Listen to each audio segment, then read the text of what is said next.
পাঁচের দিন ছুটি কাটিয়ে দেশে এসে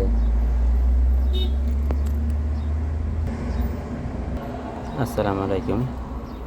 দীর্ঘ 45 দিন ছুটি কাটাইয়া যখন সৌদির বাসী আইয়া নিজের গাড়ি স্টার্ট দিলে আমার গাড়ির এই যে সিগন্যালটা যাইতেছে না, হলো ইঞ্জিন অয়েল এর সিগন্যাল। তো নিয়ে আসলাম মেকানিক আছে, দেখা যায় মেকানিক বলতেছে যে এটা চেঞ্জ করলে যেতে পারে গা, ইঞ্জিন অয়েল চেঞ্জ করলে এবং 2 নম্বর চেঞ্জ করলে ইনশাল্লাহ ঠিক হয়ে যাবে। অনেকজন অনেক বুদ্ধি দেয়,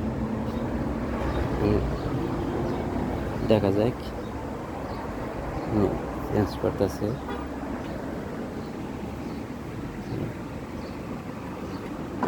মানে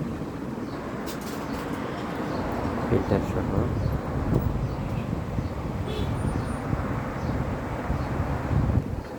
মোবিল চেঞ্জ করে দেখি, তারপর কী হয়। যারা যারা গাড়ি সাথে সম্পৃক্ত এই সমস্ত ঘটনা সমস্যা অবশ্যই আপনারা ফেস করতে পারেন। কারো জানা থাকলে জানাইন কমেন্ট করে কী সমস্যা।